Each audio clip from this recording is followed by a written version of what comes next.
પહોંચી જઈશું હું ઘેર નહીં હું દુશ્મનના ઘેર બેઠી છું અત્યારે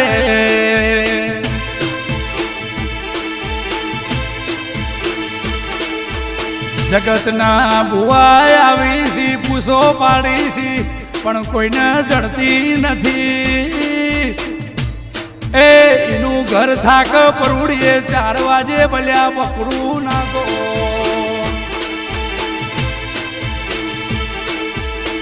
કે હું ભલ્યાની શિકોતર આવી તાણીના આભના તારા દેખાય આ દાડો નો કર્યો હતો અને શિકોતર ઘેર નો આવો અરે રે ગણે પરા ગવડાયો